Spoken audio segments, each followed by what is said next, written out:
A simple cotton t-shirt is a collection of fibers woven together to protect you from the elements. But place a small, stylized logo on it and it transforms. It's no longer just an object.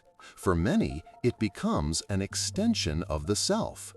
This concept, the extended self, suggests we view certain possessions not as things we own, but as parts of who we are.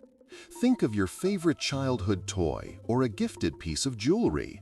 Its value isn't in its material, but in its connection to your identity. During adolescence, when a stable sense of self is still under construction, these external markers become incredibly potent tools for self-definition. The psychologist Erik Erikson defined the core challenge of adolescence as identity versus role confusion. It's a period of intense questioning. Who am I? Where do I fit in? In this state of flux, a brand offers a shortcut, a pre-packaged identity with its own set of values, aesthetics, and community. Wearing the logo isn't just a fashion choice, it's an attempt to answer those questions with a single, visible statement. It externalizes an internal struggle, providing a temporary, solid-feeling answer in a world of overwhelming ambiguity.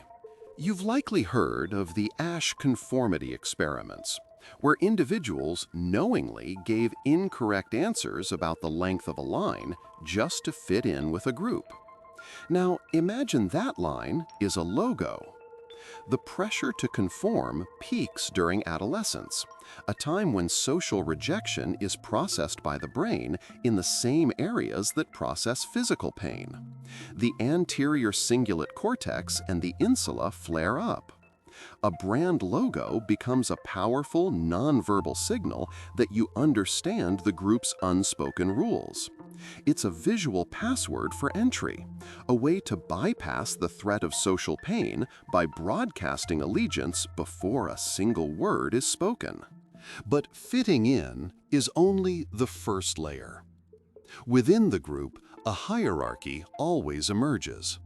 This is where Thorstein Veblen's 1899 concept of conspicuous consumption becomes relevant. He argued that the wealthy purchase extravagant goods not for their utility, but to signal their social and economic power.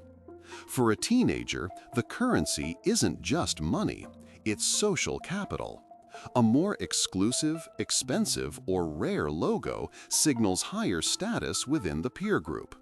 It's not about owning a better-made hoodie, it's about owning a hoodie that broadcasts a specific, desirable place in the social pecking order. This signaling solidifies brands into modern-day tribes. Social identity theory posits that a significant part of our self-esteem comes from our group memberships. The success of our tribe feels like our own personal success. Think of a sports fan celebrating a victory. They didn't play the game, but the team's win feels personal. A brand functions in the same way. When the brand is perceived as cool, innovative, or exclusive, its wearers internalize that status. The logo stops being a mark of commerce and becomes a tribal badge, a coat of arms for a chosen family. So why is this pull so overwhelmingly strong during these specific years?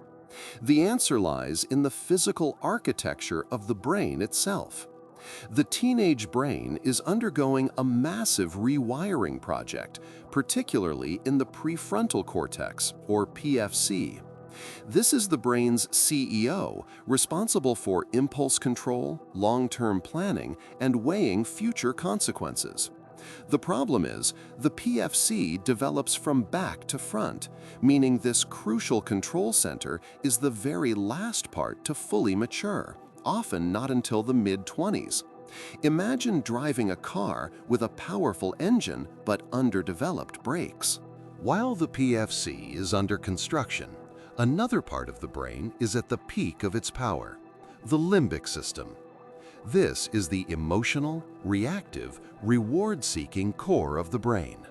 It's highly sensitive to dopamine, the neurotransmitter of anticipation and reward. Seeing a desired logo, anticipating the social approval it will bring, floods the adolescent limbic system with dopamine.